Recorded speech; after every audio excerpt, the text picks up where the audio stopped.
Thank you, Matt. And I'd like to thank the Planning Committee for having me and everybody here for taking 30 minutes of your time to listen to what I have to say over lunch. First, just a quick blurb on ENGIE. A lot of people ask, what is ENGIE? ENGIE is a global energy company operating in 70 different countries on 5 different continents and the largest independent power producer in the world. My focus is North America and primarily the ENGIE energy businesses that we run in this territory. What would I like to talk about today?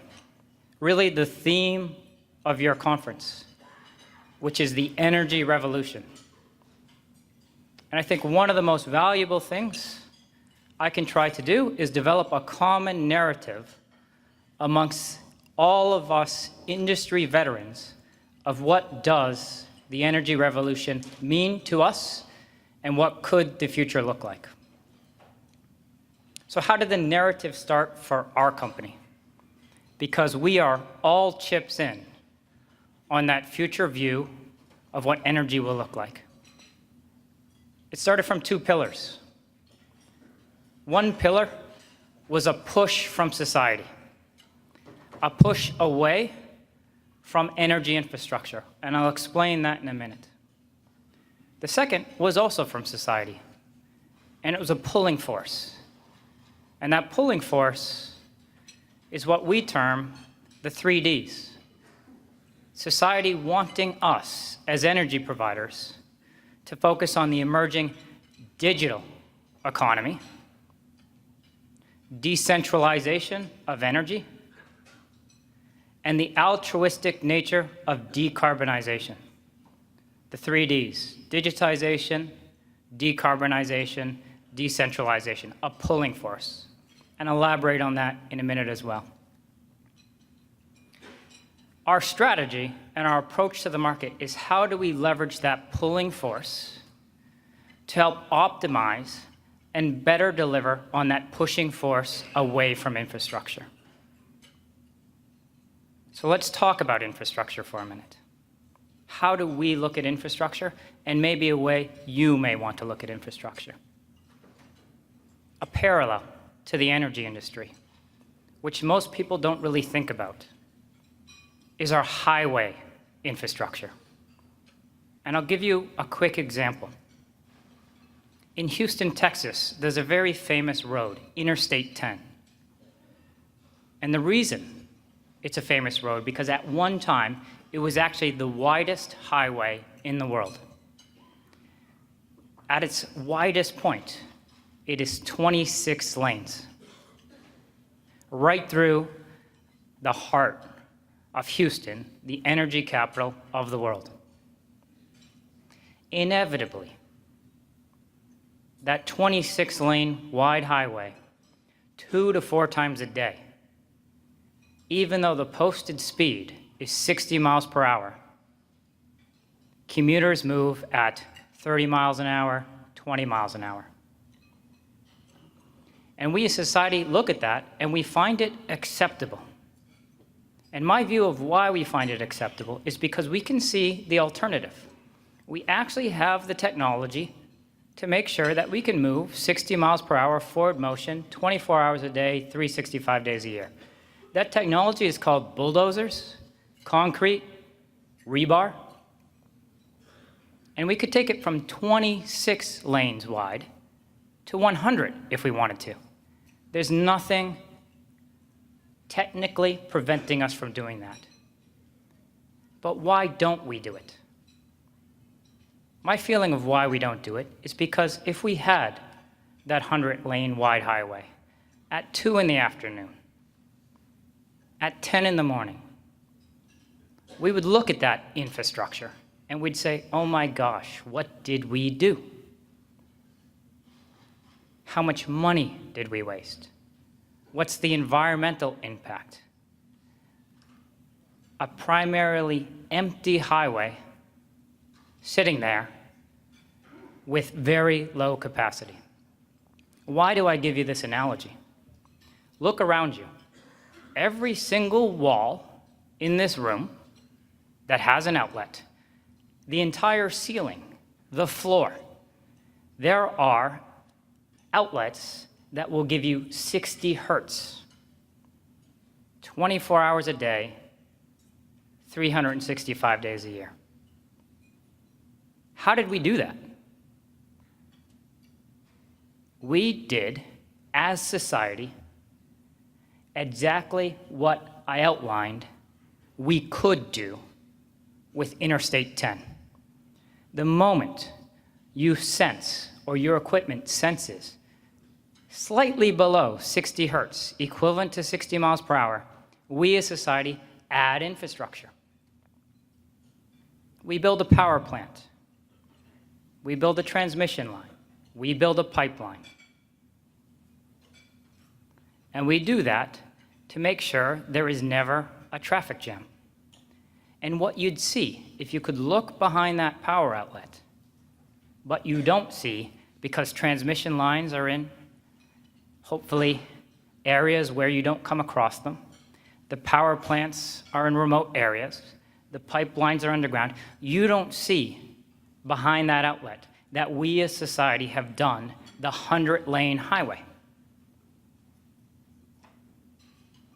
And how does that relate to your feeling around our use of infrastructure in an optimal way? Is there a better way to do that?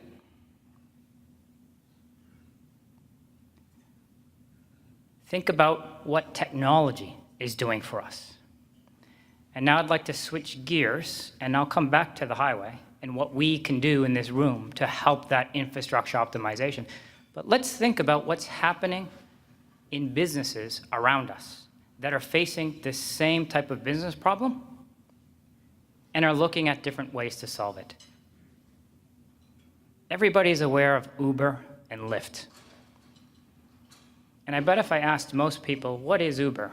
Their answer would be, it's a form of taxi cab company. That's generally correct. But if you look at it differently, I see Uber as an infrastructure optimization company. How so? Uber, for very little capital infrastructure investment, took stranded vehicle capacity, took a suboptimal workforce that needed employment, and paired that with society's need for transportation. No incremental cars, no incremental employment networks.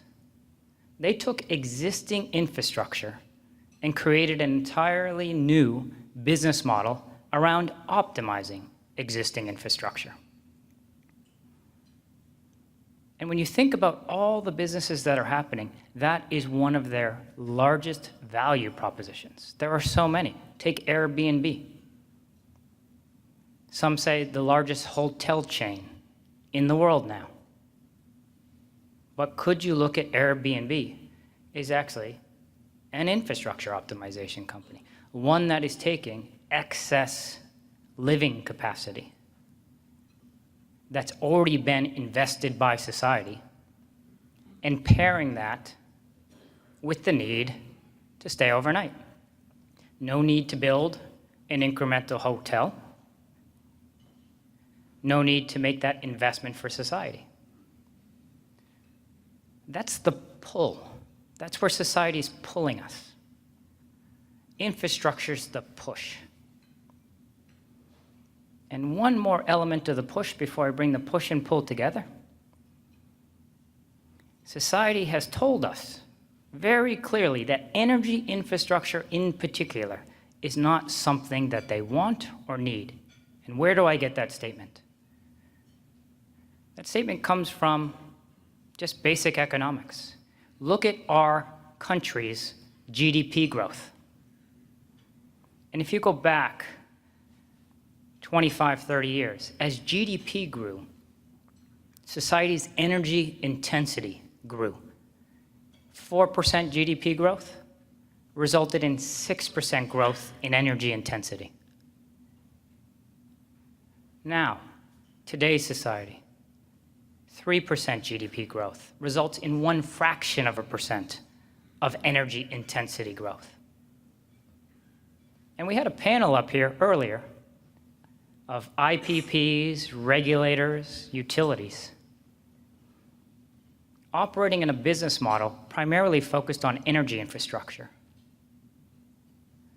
And what I heard from them is one common thread, a complaint that the economic rent that they are receiving is actually unfair. And we have to ask ourselves, if society needs less of what you do, because society is growing at 3% GDP, and the fundamental core of your business is going to grow at a fraction of that, how sustainable of investor value business model do you really have? But we heard for 2.5 hours an argument that they are actually very much in need, and they give us, energy consumers, what we want. But the data is clear. Energy intensity in infrastructure is being pushed, and we're being pulled into new business models. So how do you bring the two together, the pull and the push? Let's take something very simple. In the old world, energy infrastructure. How do you know when to build a new power plant? You know, basically when that 60 hertz dips down. We never let it dip down, but we look for price volatility. We look for price spikes. And that 15 minutes in a year, or 15 minutes 10 times a year, or 15 minutes once in 5 years, where supply and demand become tight and prices spike, what do infrastructure-centered companies do?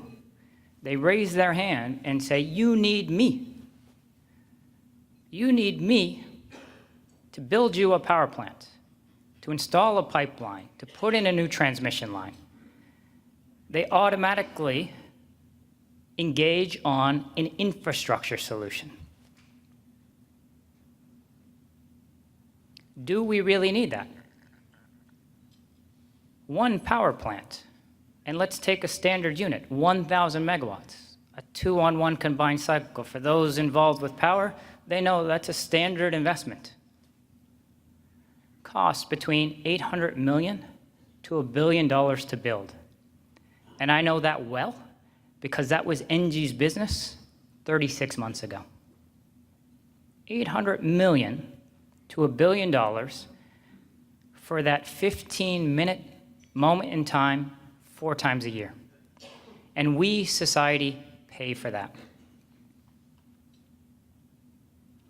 That one power plant is equivalent to about 600,000 homes peak load.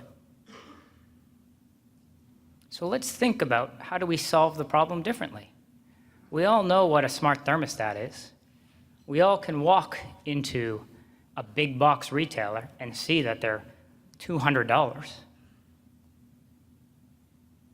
What if we took 600,000 homes, $200 a piece, $120 million, and engaged them on 1/2 to 1 degree temperature flexibility? Could we solve that 15-minute issue 4 times a year in a different way, using $120 million instead of $800 to $1 billion, getting the same outcome at a much lower cost, better environmental impact, and higher security of supply for society? My answer is yes, but I know there's people in the room saying to themselves, that's semantics, that's demand response. But it's not. The problem we face as an industry and the vernacular of energy revolution is well beyond semantics. Customers never wanted to buy a kilowatt hour. I'd love to see somebody raise their hand and say they woke up this morning and said, I want some kilowatt hours. But I bet there's a high percentage in this room that woke up this morning and said, I'm a bit cold. I'm a bit warm. I need my light. I can't see. That is what you want. Customers want outcomes. They do not want kilowatt hours. They definitely don't want negawatt hours demand response. So why do we as an industry engage around this product called the kilowatt hour? It's really the constructs of how we regulated business over time. Very different story, which I won't go down of my theory of how we ended here. Point being, we have to engage society in a customer-centric way versus an infrastructure-centric way. So let's fast forward and think about what society could look like in an optimized energy world. Let's go back to the highway and the disruptive industries like Uber. I remember 3-4 years ago, I used to explain to my children what computers could and could not do. And I remember the most prolific thing I would explain to them is they can't really do unstructured tasks like drive. That is so wrong now. And we all in this room, because of the giggles, know that it's possible cars will drive themselves in the future. And what happens when those cars become smarter and smarter? Do they need lanes anymore? Do they need signals anymore? Do they need a prescribed direction of travel? Could cars eventually move like fish swim? My answer is probably so. And if that's possible, what happens to Interstate 10 and those 26 lanes? Is that capacity that society already invested in enough for the next century? No new lanes. In fact, the same amount of lanes and faster forward motion, 60 miles per hour, 24 hours a day, 365 days a year, with no incremental investment from us. Because we're using that infrastructure in a much more optimal way than it was before. One, because of the push, society doesn't want to build new roads. And again, from the pull, society is seeing digitization in energy, decentralization, and they want to be more environmentally cognizant of their footprint. If that's possible, why is it not possible in our industry? Electrons can already move like fish swim. We just don't think about it that way. So let's fast forward beyond the thermostat. What's an analogy? Sorry, I want to point out one more prolific stat that I read about on infrastructure. I think it's important. The cascading impact of these emerging business models. And again, Uber and the self-driving car. Think about parking. There's a very famous MIT study of the number of parking spaces that society has available to each individual, and not individual driver, but individual in the United States. The average cost of a parking space is $8,000. There's above ground, below ground, surface level. $8,000 per parking space. You, your children, your parents, each have 8 parking spaces available at any moment in time. when I reflect on that study, and I think about my 10 and 12-year-old, and I think as we as society invested $64,000 in parking spaces for my 10-year-old and another $64,000 for my 12-year-old, I reflect that, is there a much better use of that capital resource than what we spent it on? Again, my answer is yes. And if the car can drive itself and you can queue it on demand, not only could I-10 be significantly optimized, but think about urban planning. Think about the city of Columbus. Think about every major city in the world. How much more society can leverage in terms of value and efficiency if we didn't have to build parking. Back to energy. What are those possible business models that connect with what we see in Uber and Airbnb and this future vision? It connects to you not wanting to buy a kilowatt hour. Everybody in this room probably has a freezer at home. And I'm not going to ask you to raise your hand because there's always somebody that calls me out on it, but I bet nobody knows what the temperature set point is in their freezer right now. You just know your food is frozen. Why do I bring up that point? What prevents us from, instead of selling kilowatt hours, selling an outcome? You want frozen food. You invested in infrastructure, your freezer. I know that that means below 32 degrees Fahrenheit. What prevents me from, at 3 in the morning, bringing it to 20 degrees Fahrenheit and shutting off that compressor so that at 7 in the morning, when everybody else is on the highway, your refrigerator is actually thermal storage? Nothing is preventing us. The technology exists to do that. And selling you an outcome which says your food will always be frozen and the temperature in your house will always be what you want it to be at the time you want it to be there is something we can do. And the only repercussion I've come up with around the freezer is if at 3 in the morning you really want some ice cream, it could be tough to scoop. But is it worth it to you that this infrastructure investment you made can actually have more value to society beyond just freezing your individual food? Fast forward to the electric car. Some of you may be debating now, do you buy a Model 3?